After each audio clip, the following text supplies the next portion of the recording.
You're watching Eyewitness News at noon with Polly Gonzalez and John Gilbert.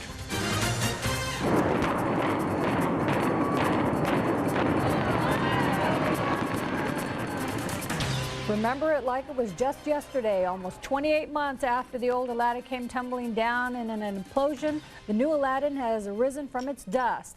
And this evening, the newest mega resort on the Las Vegas Strip is supposed to open its doors, but it's not completely finished. Now some new concerns are whether it will open on time. The new Aladdin Hotel is scheduled to open to the public at 7 o'clock tonight. Right now, let's go out to the newest mega resort. Eyewitness News is live with Jon Summers, who's going to tell us whether the Aladdin will open on time. John. Well, that's right, Polly, or at least we're going to try to. As you said, the new Aladdin is scheduled to open about 7 hours from now. Still not sure if that's going to happen exactly as planned. We're live in the Desert Passage shops. You can see behind me a lot of construction still taking place, a lot of testing of the fire equipment. And one of the things that could possibly prevent the opening of the Aladdin tonight could be the testing of the fire systems. And so to answer some of our questions about whether or not the Aladdin will open on time, we've got Bob Lineback from the Clark County Fire Department with us. And Bob, that's the big question everybody has today is, will the Aladdin open on time? Well, we're doing test after test as fast as we can. This is a series of numerous tests. Each smoke detector, for example, takes 3 tests. So we're working, our schedule is their schedule. Now, you were telling me before we came on this afternoon that there is one fire test that was scheduled to happen at 12 or 12:30 today.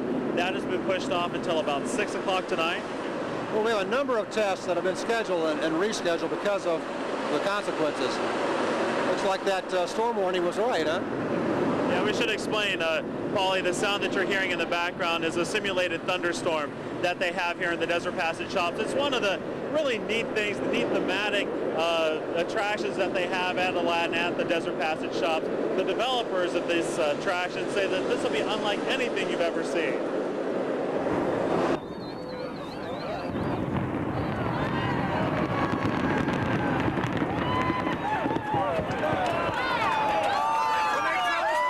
It took only seconds to bring it to the ground, but a little more than 2 years later, the Aladdin is back, and more than its magic carpets will sweep you off your feet. It's overwhelming. This is a magnificent project. With a magnificent price tag, altogether the new Aladdin cost $1.4 billion. The 2,600-room mega resort boasts a 7,000-seat performing arts center, 21 restaurants, and a casino that stretches 100,000 square feet. Folks here say you won't be disappointed, especially once you journey through the Desert Passage. Las Vegas has no idea what's about to open here August 17th with the opening of Desert Passage. A 500,000 square foot shopping experience with about 130 stores and 14 restaurants, most new to Las Vegas. Desert Passage alone came with a price tag of $300 million. We're creating a whole nother world, basically, and this world is populated by 150 different buildings that all have a unique character on their own. It's more like scripting a movie and art directing a movie than it is about traditional architecture. The 60,000 people expected to walk through here every day may even feel like they're in a movie, especially after experiencing an indoor thunderstorm designed by one of Hollywood's best. We've worked with Tony Award-winning set designer Dean Tavares, who worked on the movie Titanic. Those who will be working here say with all the attention to detail, it's hard not to get excited.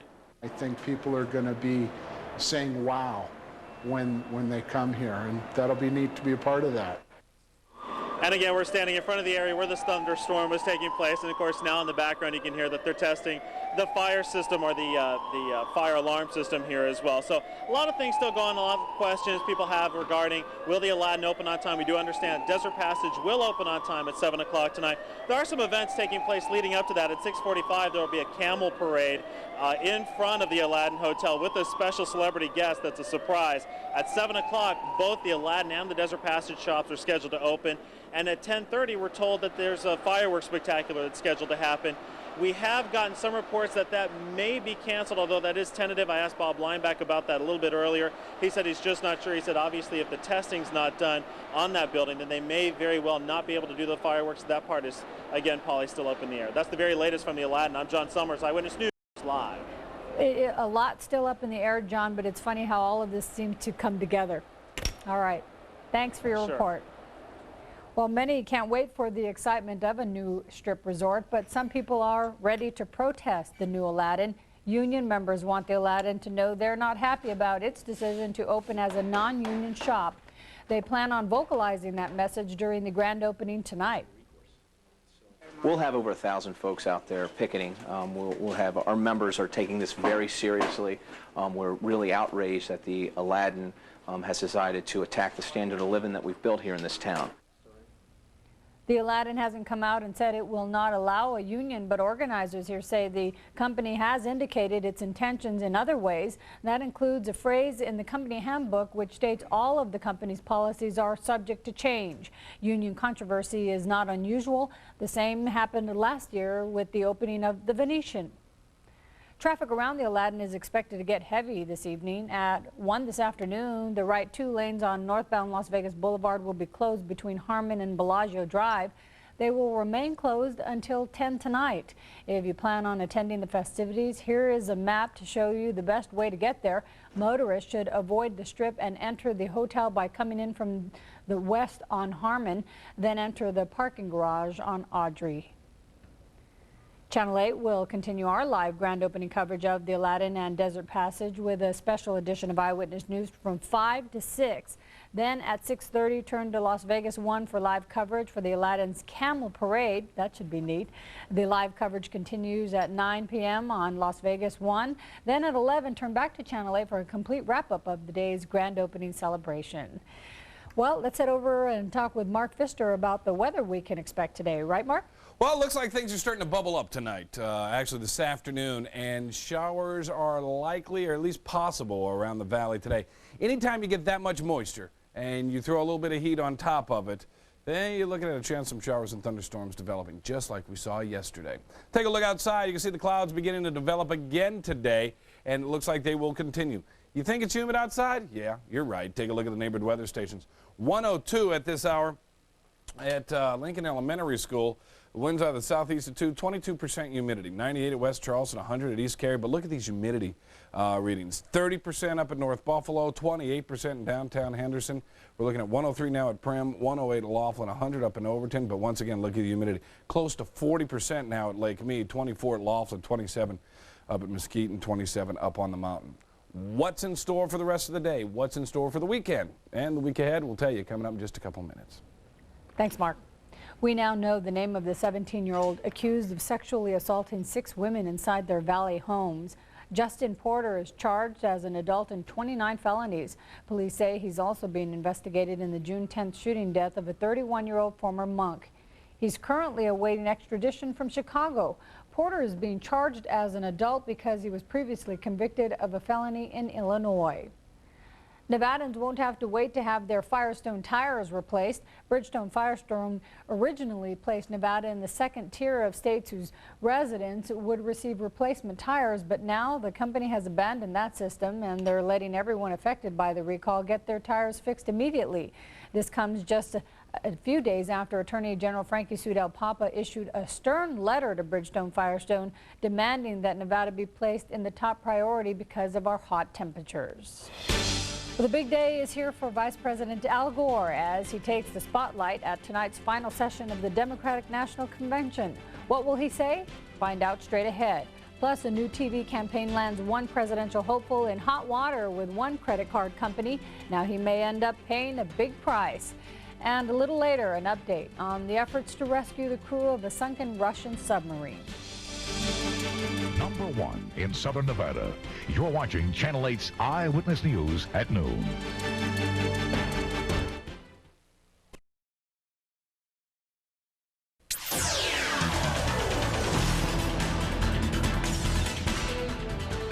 Vice President Al Gore is just hours away from delivering the biggest speech of his life, his presidential nomination acceptance speech.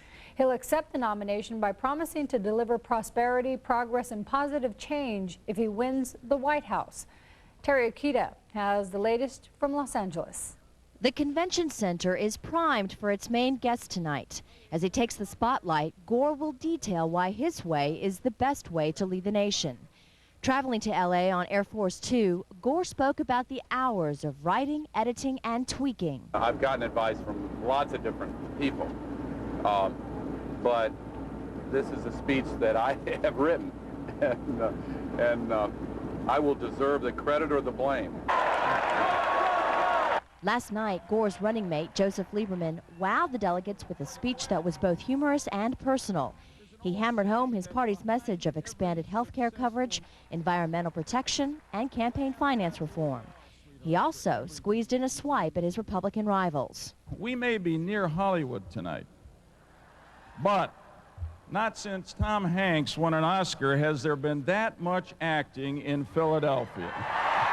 The vice president's eldest daughter, Karena, revealed a side of her father few know. Whether it was the breakfast he made for us every morning before school, or the way he told my two sisters and me, as well as our brother, that we could be whatever we wanted to be in life. And delegates got a big surprise when the vice president took the stage to congratulate his daughter.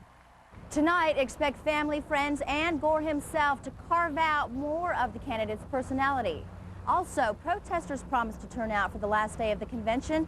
So far, more than 200 demonstrators have been arrested. Terry Okita, CBS News, Los Angeles. A presidential candidate is being slapped with a hefty lawsuit. MasterCard is suing Green Party candidate Ralph Nader for $5 million. The suit is in response to a new TV campaign ad he's running. The credit card company accused Nader of ripping off its well-known commercials featuring various activities in life dubbed priceless. Nader disagrees. MasterCard should lighten up. They're taking their name Master too seriously. This is America. MasterCard says it has had a successful advertising campaign and will do whatever it takes to protect it. Wildfires continue to ravage the West. Now a new one is causing some troubles not far from Lake Tahoe. We'll show you what's happening there. But first, here's a look at the current conditions. Mark Pfister has the forecast in just a moment.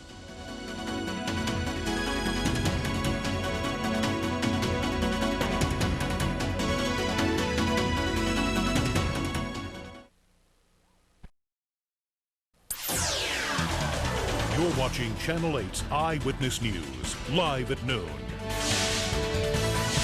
A British rescue submarine is on its way to aid Russian officials in rescuing 118 crewmen trapped on board another sunken submarine. The British sub left Norway today but won't arrive at the accident scene in the Barents Sea until Saturday. Navy officials say there are no signs of life on the vessel, but they do add that some of the crew could still be alive after the accident last weekend. Film of the sub shows massive damage that could have sunk the vessel within seconds. The U.S. Forest Service is fighting 2 more wildfires in California. The 2 fires are burning in the Tahoe National Forest about 40 miles east of Sacramento. One fast-moving fire has scorched more than 100 acres. Fire officials say the second fire is much smaller and moving more slowly. More than 100 firefighters along with ground and air crews are fighting those blazes, but the flames are being fanned by hot and dry weather. Montana officials are asking for more military help in fighting wildfires in that state. This as a single wildfire exploded from a spark in a grain field to a 20,000-acre fire within a day. They're asking for more troops and a giant AWACS military radar plane to help battle the fire. Montana fire authorities are dealing with 25 major fires, totaling more than 418,000 acres. Boy, they could use some help up there. It doesn't look like they're going to see much of it. And, oh, boy. And what we're seeing down here is a little bit higher humidity, but we could see some thunderstorms without any rain to back it up. And that's what kicked off that Mount Charleston fire about a week or so ago. Right. Lightning wasn't followed by any rain to drench it. So that's we're in a dangerous situation again here in the valley today from that standpoint. We'll take a look outside. We'll show you what's happening on satellite picture. Polly, we're currently under a flash flood watch for most of southern Nevada, Clark County, in the northwest portions of Arizona and extreme southeast portions of California at this hour. Watch. That means conditions are favorable for things to happen. So we're looking at the showers developing right now on radar. Humidity is very thick. Dew points are rather high, and with a little bit of sunshine in there today, we could see showers pop off again. It's a real juicy atmosphere at this hour. 57 morning low at Mount Charleston, 81 at the lake, 80 at Mesquite, and 80 for a morning low at Laughlin. Here in the valley, 78 at West Charleston, 72 at Summerlin, 78 morning low at East Flamingo, 79 up in North Las Vegas. Here's what we're looking at. We're still looking at all that moisture back over the Four Corners, trying to back into southern Nevada. Put up with it for about another 12 hours or so, and then we'll see the wind patterns, the weather patterns shift, come on out of the southwest.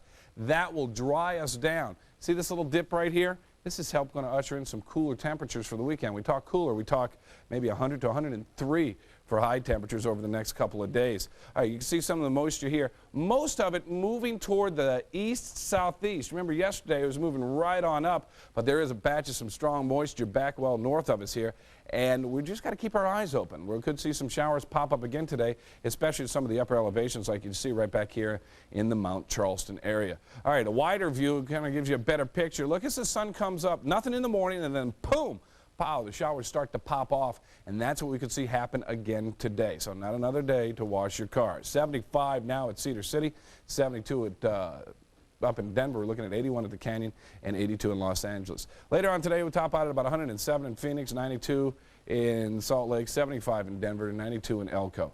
All right, around the area, well, here's what we've got. Whoa, it just wants to go over and over and over again. 110 in Laughlin, winds out of the south, 5 to 15, chance of scattered showers and thunderstorms across southern Nevada today.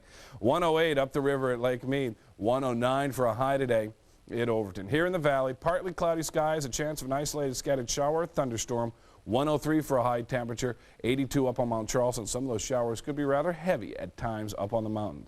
Tonight, 72 at Pahrump, 53 at Mount Charleston. As we make our way into the valley, we'll see 79 as an overnight low. Out at Lake Mead and Laughlin, Lake Mead 84, Overton 77, and down in Laughlin right at around 85.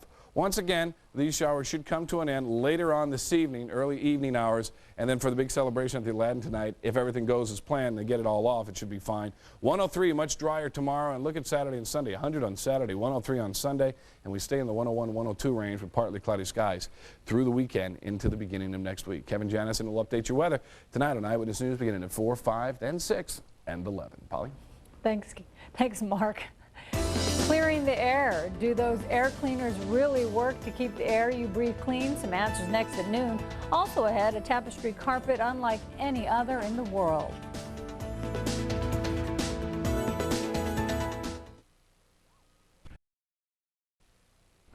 The makers of the birth control Norplant are issuing a warning about the implant. Wyeth Ayers Pharmaceuticals is urging doctors and wholesalers not to use Norplants made after last October. They have questions about Norplant's effectiveness. Some tests apparently found some of the implants weren't as effective as expected.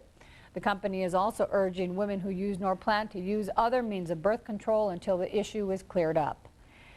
Air cleaner sales have tripled in the last few years. An estimated 1 in 4 American homes now have one of the devices, but do they really work? Dr. Bob Lanier clears the air in today's 60-second house call. Some people go to almost any lengths. They've got asthma, but there's no real evidence that personal air cleaning devices make much difference at all. They don't filter enough air to do much. $69 from catalog, pretty questionable investment. Now here's the tag you want to look for, HEPA, H-E-P-A. It stands for High Efficiency Particle Air Filters, a technology developed for military gas masks. Now these filters are almost mandatory in people who have cats, even if there are no allergic people in the home. Good studies show a 75% reduction in the amount of cat dander in the air. They stop the buildup on the walls and the ceilings. It might be a good investment if you ever want to sell that house, or if you have allergic people that you know and you want them to be able to visit you. Ozone air cleaners are the type of filters that not only don't do much good, they may harm people with respiratory problems. You could have an ozone action day in your house every day, and that's not good. For more information, click on AllergyAvenue.com. I'm Dr. Bob Lanier. Closed captioning of this newscast is brought to you by Desert Springs Hospital Medical Center, a member of the Valley Health System. A blanket of begonias has brightened up a building in Belgium. This carpet of flowers at the town hall in Brussels is more than 200 feet long and looks like lace embroidery. 100 volunteers put it together in less than a day, if you can believe that, using 1 million begonia flowers. They chose the begonias because of their resistance to bad weather and strong sunshine. Beautiful. That's Eyewitness News live at noon. We'll see you again at 4 o'clock. Have a great afternoon.